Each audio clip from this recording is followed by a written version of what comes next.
Hello dears, ഇന്ന് ഞാൻ എടുക്കാൻ പോകുന്നത് 5ാം ക്ലാസ്സിലെ സാമൂഹ്യശാസ്ത്രം അതിൽ 4ാമത്തെ ചാപ്റ്ററായ വസ്ത്രത്തിൻ്റെ നാൾവഴികൾ എന്ന് പറഞ്ഞ ആ ചാപ്റ്ററിൻ്റെ ബാക്കി ഭാഗമാണ് എടുക്കുന്നത് കേട്ടോ.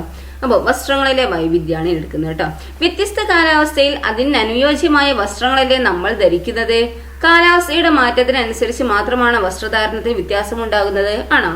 വ്യത്യസ്ത കാലാവസ്ഥയിൽ അതിന് അനുയോജ്യമായ വസ്ത്രങ്ങളാണ് നമ്മൾ ധരിക്കുന്നത് അല്ലേ? വ്യത്യസ്ത കാലാവസ്ഥ, ചൂടുകാലത്തും തണുപ്പ് കാലത്തും മഴക്കാലത്തും ഒക്കെ ആയിട്ട് എന്താണ് വ്യത്യസ്ത കാലാവസ്ഥ അല്ലേ? അതിനൊക്കെ അനുയോജ്യമായ വസ്ത്രങ്ങൾ നമ്മൾ ധരിക്കുന്നത് അല്ലേ? കാലാവസ്ഥയുടെ മാറ്റത്തിന് അതിനനുസരിച്ച് മാത്രമാണ് വസ്ത്രധാരണത്തിൽ വ്യത്യാസങ്ങൾ ഉണ്ടാകുന്നത്. കാലാവസ്ഥയുടെ മാറ്റത്തിനനുസരിച്ച് മാത്രമാണ് വസ്ത്രധാരണത്തിൽ വ്യത്യാസങ്ങൾ ഉണ്ടാകുന്നത്. നോക്കിയേ, തന്നിട്ടുള്ള ചിത്രങ്ങൾ നിരീക്ഷിച്ച് അവയിലെ വസ്ത്രങ്ങൾ ഓരോന്നും ഏതേത് സാഹചര്യങ്ങളിലാണ് ഉപയോഗിക്കുന്നത് എന്ന് കണ്ടെത്തി പട്ടികയിൽ ചിത്രത്തിന്റെ നമ്പർ രേഖപ്പെടുത്തുക. നോക്കൂ, ചിത്രങ്ങൾ കണ്ടില്ല? വക്കീലുണ്ട്, പോലീസുണ്ട്, തണുപ്പ് കാലത്ത് ഉപയോഗിക്കുന്നുണ്ട് അല്ലേ? കോവിഡ് സമയത്ത്, അതായത് പിന്നെ ഡോക്ടർമാര് മഴക്കാലത്ത് അല്ലേ? അപ്പോൾ കാലാവസ്ഥക്ക് എന്താണ്? കാലാവസ്ഥ ഇവിടെ ഏതാണ്? 1 അല്ലേ? കാലാവസ്ഥക്ക് അനുസരിച്ചാണ് ഈ കുട്ടി ഡ്രസ്സ് ഇട്ടത് അല്ലേ? പിന്നെ അടുത്ത് എന്താണ്? രോഗപ്രതിരോധം അല്ലേ? അതേതാണ്? 4ാമത്തത് അല്ലേ? പിന്നെ അധികാരം, പദവി ഏതൊക്കെയാണ്? അധികാരവും പദവിയും 2, 3, 5 അല്ലേ? അതൊക്കെ എന്താണ്? അധികാരവും പദവിയാണ് അല്ലേ? പിന്നെ തൊഴിൽ ഏതാണ്? തൊഴിൽ വക്കീലിന്റെ തൊഴിൽ വരുന്നുണ്ട് അല്ലേ? പിന്നെ എന്താണ്? കാലാവസ്ഥ വിവിധ സാഹചര്യങ്ങളിലെ വസ്ത്രധാരണത്തെ സൂചിപ്പിക്കുന്ന ചിത്രങ്ങൾ ശേഖരിച്ച ആൽബം തയ്യാറാക്കാനാണ് പറഞ്ഞിരിക്കുന്നത്. ഇനി കാലാവസ്ഥ, ആചാരം, അധികാര സ്ഥാനങ്ങൾ, തൊഴിൽ, പ്രാദേശിക വ്യത്യാസങ്ങൾ ഇവയെല്ലാം വസ്ത്രധാരണത്തെ സ്വാധീനിക്കുന്നു അല്ലേ?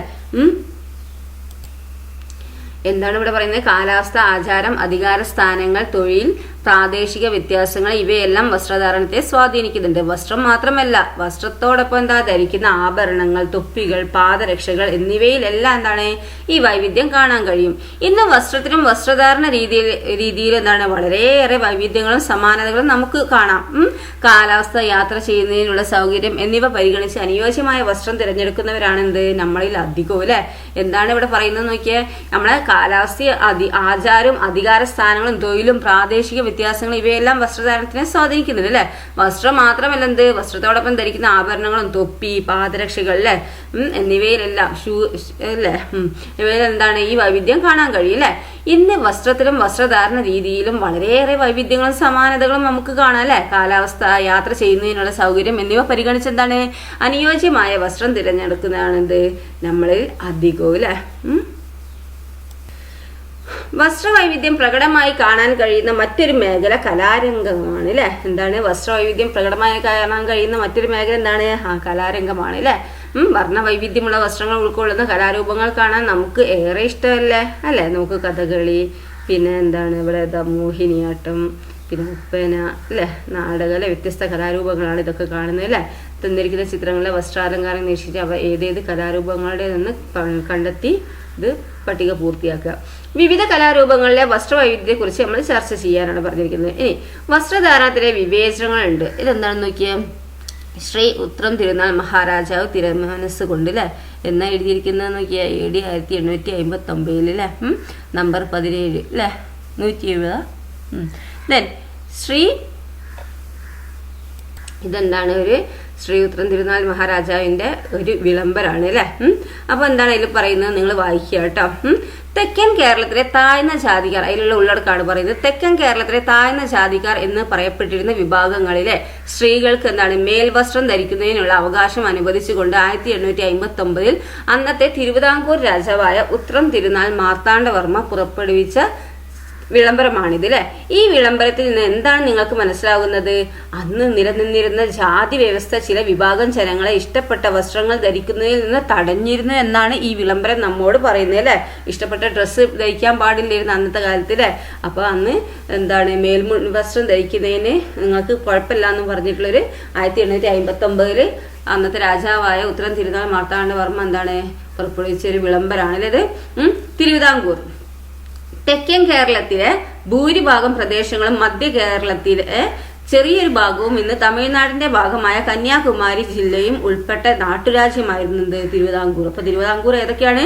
തെക്കൻ കേരളത്തിലെ ഭൂരിഭാഗം പ്രദേശങ്ങളും അതുപോലെ മധ്യ കേരളത്തിലെ ചെറിയൊരു ഭാഗവും ഇന്ന് തമിഴ്നാടിന്റെ ഭാഗമായ കന്യാകുമാരി ജില്ലയിൽ എന്താണ് ഉൾപ്പെട്ട ഒരു നാട്ടുരാജ്യമായിരുന്നത് തിരുവിതാംകൂർ. 18-ാം നൂറ്റാണ്ടിന്റെ പകുതിയോടെ അനിയം തിരുനാൾ മാർത്താണ്ഡവർമ്മയുടെ കാലത്താണ് തിരുവിതാംകൂർ നാട്ടുരാജ്യം വിസ്തൃതി പ്രാപിച്ചത്. 1956 കേരള സംസ്ഥാന രൂപീകരണത്തോടെ ഈ നാട്ടുരാജ്യം കേരള സംസ്ഥാനത്തിന്റെ ഭാഗമായി. ഇനി മേൽമുണ്ട് സമരം എന്താ നോക്ക്. 19-ാം നൂറ്റാണ്ടിന്റെ തുടക്കത്തിൽ തെക്കൻ തിരുവിതാംകൂറിൽ സ്ത്രീകൾ മാറുമറിക്കുന്നതിന് വേണ്ടി നടത്തിയ സമരമാണെന്ത് മേൽമുണ്ട് സമരം. അക്കാലത്ത് ഉയർന്ന ജാതിയിൽപ്പെട്ടവരെന്ന് പറയപ്പെട്ട സ്ത്രീകൾക്ക് മാത്രമേ മേൽവസ്ത്രം ധരിക്കുവാനുള്ള അവകാശം ഉണ്ടായിരുന്നുള്ളൂ. അക്കാലത്ത് എന്താണ് ഉയർന്ന ജാതിയിൽപ്പെട്ട സ്ത്രീകൾക്ക് മാത്രമേ എന്തായിരുന്നു ഈ മേൽവസ്ത്രം ധരിക്കാനുള്ള അവകാശം ഉണ്ടായിരുന്നുള്ളൂ. താഴ്ന്ന ജാതിക്കാരായി കരുതപ്പെട്ടിരുന്ന വിഭാഗങ്ങളിലെ സ്ത്രീകൾക്ക് എന്താണ് മേൽജാതിക്കാരുടെ മുന്നിൽ മാറുമറയ്ക്കാനുള്ള അവകാശം ഉണ്ടായിരുന്നില്ല. ഇതിനെതിരെ 19-ാം നൂറ്റാണ്ടിന്റെ ആദ്യഘട്ടത്തിൽ ഈ അവകാശം നേടിയെടുക്കുന്നതിനായി നടത്തിയ സമരമാണെന്ത് മേൽമുണ്ട് സമരം എന്ന് പറയുന്നത് കേട്ടോ. വസ്ത്രധാരണത്തിൽ നിലനിന്നിരുന്ന അവകാശ നിഷേധങ്ങളെ കുറിച്ച് ക്ലാസ്സിൽ ചർച്ച ചെയ്ത് കുറിപ്പ് തയ്യാറാക്കാനാണ് പറഞ്ഞിരിക്കുന്നത്. ഇനി വസ്ത്രം ഒരു സമരായുധം. പലതരം ചൂഷണങ്ങൾക്കെതിരെ ഒരു സമരായുധമായി വസ്ത്രത്തെ കഴിഞ്ഞ കാലങ്ങളിൽ ഉപയോഗിച്ചിട്ടുണ്ട്. ഇതിൽ ഏറ്റവും പ്രധാനപ്പെട്ട ഒന്നായിരുന്നു ഇന്ത്യൻ സ്വാതന്ത്ര്യ സമരത്തിൽ മഹാത്മാഗാന്ധിയുടെ നേതൃത്വത്തിൽ നടന്ന പോരാട്ടങ്ങൾ അല്ലെ. പലതരം ചൂഷണങ്ങൾക്കെതിരെ ഒരു സമരായുധമായി വസ്ത്രത്തെ കഴിഞ്ഞ കാലങ്ങളിൽ ഉപയോഗിച്ചിട്ടുണ്ട്. ഇതിൽ ഏറ്റവും പ്രധാനപ്പെട്ട ഒന്നെന്താണ് ഇന്ത്യൻ സ്വാതന്ത്ര്യ സമരത്തിൽ മഹാത്മാഗാന്ധിയുടെ നേതൃത്വത്തിൽ നടന്ന പോരാട്ടങ്ങളായിരുന്നു. ഖാദിയും ചർക്കയും നൂൽപ്പും വിദേശ വസ്ത്ര ബഹിഷ്കരണവും ഗാന്ധിജി സ്വാതന്ത്ര്യ സമരത്തിന്റെ ഭാഗമാക്കി. ചർക്കയിൽ നൂറ്റുണ്ടാക്കുന്ന ഖാദി വസ്ത്രങ്ങളെയാണ് ഗാന്ധിജി പ്രോത്സാഹിപ്പിച്ചത്. ഖാദി വസ്ത്രങ്ങൾ ധരിക്കുവാൻ അദ്ദേഹം ജനങ്ങളോട് ആഹ്വാനം ചെയ്തു. ഇത്തരത്തിൽ സ്വദേശി വസ്ത്രങ്ങൾ നിർമ്മിച്ച് ഉപയോഗിച്ചുകൊണ്ട് വിദേശ വസ്ത്രങ്ങൾ ബഹിഷ്കരിക്കാനാണ് ഗാന്ധിജി ആവശ്യപ്പെട്ടത്. കണ്ടോ, ഇന്ത്യൻ ജനത വിദേശ വസ്ത്രങ്ങൾ ബഹിഷ്കരിച്ച് നശിപ്പിക്കുകയാണ് അല്ലെ. ചർക്കയിൽ നൂൽ നിൽക്കുന്ന ഗാന്ധിജിയാണിത് അല്ലെ. വസ്ത്രത്തെയും വസ്ത്രധാരണത്തെയും സമരായുധമാക്കിക്കൊണ്ട് അദ്ദേഹം സ്വാതന്ത്ര്യ സമരം ഒരു ബഹുജന പ്രക്ഷോഭമാക്കി മാറ്റി. ഇന്ത്യൻ സ്വാതന്ത്ര്യ സമരത്തിൽ സ്വദേശി പ്രസ്ഥാനത്തിന്റെ പ്രതീകമായി ചർക്ക മാറി. ഖാദി വസ്ത്രം ധരിക്കലും ഖാദി തൊപ്പി അണിയലും ദേശാഭിമാനത്തിന്റെ അടയാളമായി അല്ലെ. അപ്പൊ വസ്ത്രത്തെയും വസ്ത്രധാരണത്തെയും എന്താണ് സമരത്തിന്റെ ആയുധമാക്കിയില്ല അദ്ദേഹം. നമ്മള് ഗാന്ധിജി അല്ലെ. സ്വാതന്ത്ര്യ സമരം ഒരു ബഹുജന പ്രക്ഷോഭമാക്കി മാറ്റി അല്ലെ. ഇന്ത്യൻ സ്വാതന്ത്ര്യ സമരത്തിൽ എന്താണ് സ്വദേശി പ്രസ്ഥാനത്തിന്റെ പ്രതീകമായി എന്താക്കി ചർക്ക മാറി അല്ലെ. സർക്കാർ ഞാൻ ഇന്ന് നിൽക്കുന്നത് അല്ലെ. ഖാദി വസ്ത്രം ഒരിക്കലും എന്താണ് ഖാദി വസ്ത്രം ധരിക്കലും പിന്നെന്താണ് ഖാദി തൊപ്പി അണിയലും എന്താണ് നമ്മുടെ ദേശാഭിമാനത്തിന്റെ ഒരു അടയാളമായി അല്ലെ. നമ്മുടെ ദേശാഭിമാനത്തിന്റെ അടയാളമായത് എന്താണ് ഖാദി വസ്ത്രം ധരിക്കലും ഖാദി തൊപ്പി അണിയലുമാണ് അല്ലെ. സ്വദേശി പ്രസ്ഥാനം ഇന്ത്യൻ സ്വാതന്ത്ര്യ സമരത്തിന്റെ ഭാഗമായി 1905 ഓഗസ്റ്റ് 7-നാണ് സ്വദേശി പ്രസ്ഥാനം ആരംഭിച്ചത്. ബ്രിട്ടീഷ് നിർമ്മിത വസ്തുക്കൾ ഉപേക്ഷിക്കുകയും ഇന്ത്യൻ നിർമ്മിത വസ്തുക്കളുടെ ഉൽപാദനവും ഉപയോഗവും പ്രോത്സാഹിപ്പിക്കുകയും ചെയ്യുക എന്നതായിരുന്നു ഇതിന്റെ ലക്ഷ്യം. സ്വദേശി പ്രസ്ഥാനം ആരംഭിച്ച ഓഗസ്റ്റ് 7 ദേശീയ കൈത്തറി ദിനമായി 2015 മുതൽ ഇന്ത്യയിൽ ആചരിച്ചു വരുന്നു. എന്താണ് ഇന്ത്യൻ സ്വാതന്ത്ര്യ സമരത്തിന്റെ ഭാഗമായി 1905 ഓഗസ്റ്റ് 7-നാണ് സ്വദേശി പ്രസ്ഥാനം ആരംഭിച്ചത്. ബ്രിട്ടീഷ് നിർമ്മിത വസ്തുക്കൾ ഉപേക്ഷിക്കുകയും ഇന്ത്യൻ നിർമ്മിത വസ്തുക്കൾ ബ്രിട്ടീഷുകാരെ വസ്തുക്കളൊക്കെ എന്താക്കി ഉപേക്ഷിക്കുക അല്ലെ. എന്നിട്ട് ഇന്ത്യയിൽ നിർമ്മിച്ച വസ്തുക്കൾ എന്താണ് ഉണ്ടാക്കുകയും ഉൽപാദനവും ഉപയോഗവും പ്രോത്സാഹിപ്പിക്കുകയും ചെയ്യുക എന്നതായിരുന്നു ഇതിന്റെ ലക്ഷ്യം. സ്വദേശി പ്രസ്ഥാനം ആരംഭിച്ച ഓഗസ്റ്റ് 7 ദേശീയ കൈത്തറി ദിനമായി 2015 മുതൽ ഇന്ത്യയിൽ ആചരിച്ചു വരുന്നുണ്ട്. ഓക്കെ, ഇനി ഖാദി പ്രസ്ഥാനം എന്താണ്? 1918 ഗാന്ധിജിയുടെ നേതൃത്വത്തിൽ ഇന്ത്യയിൽ ആരംഭിച്ച പ്രസ്ഥാനമാണ് ഖാദി പ്രസ്ഥാനം. ഇന്ത്യൻ സ്വാതന്ത്ര്യ സമര ചരിത്രത്തിൽ ഖാദിക്ക് സവിശേഷമായ സ്ഥാനമുണ്ട്. ഖാദി പ്രസ്ഥാനം ശക്തമായതോടെ ഇന്ത്യൻ ഗ്രാമങ്ങളിൽ നിന്ന് ചർക്കയുടെ ശബ്ദം ഉയർന്നു. ഖാദി വസ്ത്രത്തിന്റെ പ്രചാരം ഇന്ത്യയിലെമ്പാടും വ്യാപകമായി അല്ലെ. എന്താണ് ഖാദി പ്രസ്ഥാനം? 1918 ഗാന്ധിജിയുടെ നേതൃത്വത്തിൽ ഇന്ത്യയിൽ ആരംഭിച്ച പ്രസ്ഥാനമാണെന്ത് ഖാദി പ്രസ്ഥാനം അല്ലെ. ഇന്ത്യയിൽ 1918 ആരുടെ നേതൃത്വത്തിലാ? ഗാന്ധിജിയുടെ നേതൃത്വത്തിൽ ഇന്ത്യയിൽ ആരംഭിച്ച ഒരു പ്രസ്ഥാനമാണെന്ത് ഖാദി പ്രസ്ഥാനം. ഇന്ത്യൻ സ്വാതന്ത്ര്യ സമര ചരിത്രത്തിന് ഖാദിക്ക് സവിശേഷമായ സ്ഥാനമുണ്ട്. ഖാദി പ്രസ്ഥാനം ശക്തമായതോടെ ഇന്ത്യൻ ഗ്രാമങ്ങളിൽ നിന്ന് ചർക്കയുടെ ശബ്ദം ഉയർന്നു അല്ലെ. ഖാദി വസ്ത്രത്തിന്റെ പ്രചാരം ഇന്ത്യയിലെമ്പാടും വ്യാപകമായി. ചർക്കയും ഖാദി വസ്ത്രവും ബ്രിട്ടീഷുകാർക്കെതിരെയുള്ള സമരായുധമായി മാറിയത് എങ്ങനെയാണ്? പോസ്റ്റർ തയ്യാറാക്കി ക്ലാസ്സിൽ പ്രദർശിപ്പിക്കുക. ഇനി വസ്ത്രധാരണ രംഗത്തെ പുത്തൻ പ്രവണതകൾ. എന്നും ഒരേ തരത്തിലുള്ള വസ്ത്രങ്ങൾ ധരിക്കാനാണോ നിങ്ങൾ ഇഷ്ടപ്പെടുന്നത്? ആണോ? വസ്ത്രധാരണത്തിൽ നിങ്ങൾക്ക് എന്തെല്ലാം താല്പര്യങ്ങളാണുള്ളത്? നോക്കൂ, ഈ ചിത്രങ്ങൾ നോക്കിയേ, കണ്ടോ? ഓരോ ചിത്രങ്ങൾ കണ്ടില്ലേ? വസ്ത്രനിർമ്മാണ രീതിയിൽ മാത്രമല്ല രൂപകൽപ്പനയിലും ശൈലിയിലും ഉപയോഗത്തിലും ദിനംപ്രതി മാറ്റങ്ങൾ വന്നുകൊണ്ടിരിക്കുന്നുണ്ട് അല്ലെ. വ്യക്തിപരമായ മുൻഗണനകളും താല്പര്യങ്ങളും സൗകര്യങ്ങളും ഇന്നത്തെ വസ്ത്രധാരണത്തെ ശക്തമായി സ്വാധീനിക്കുന്നുണ്ട്.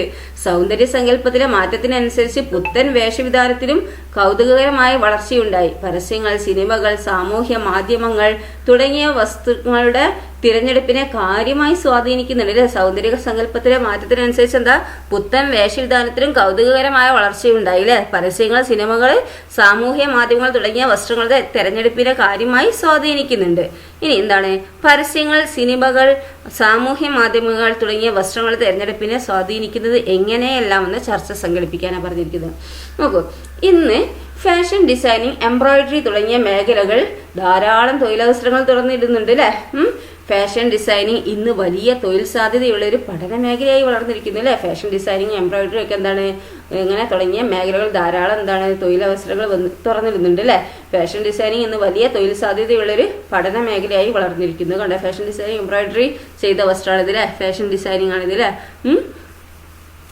വസ്ത്രനിർമ്മാണ രംഗത്തെ വിവിധ തൊഴിൽ മേഖലകളിൽ ഏതൊക്കെയാണ് നമുക്ക് നോക്കാം. നോക്കൂ, വസ്ത്രനിർമ്മാണ രംഗത്തെ തൊഴിൽ മേഖലകൾ നെയ്ത്ത്, പിന്നെ വസ്ത്രത്തിന് അലങ്കാരം, വസ്ത്രാലങ്കാരം, തുന്നല്, പിന്നെന്താണ് എംബ്രോയിഡറി, ഡിസൈനിങ്, ചായം മുക്കൽ, നൂൽ നൂൽപ്പ്, ഇതൊക്കെയാണ് എന്ത് വസ്ത്രനിർമ്മാണ രംഗത്തെ തൊഴിൽ മേഖലകളിൽ എവിടെയൊക്കെ ഓരോരുത്തരും വർക്ക് എന്താണ് തൊഴിൽ ചെയ്യുന്നുണ്ട് അല്ലേ. ഉപയോഗിച്ചതും ആവശ്യമില്ലാത്തതുമായ വസ്ത്രങ്ങളെ എങ്ങനെ ഉപയോഗപ്രദങ്ങളായ സാമഗ്രികളാക്കി മാറ്റാമെന്നാണ് ചോദിച്ചിരിക്കുന്നത്.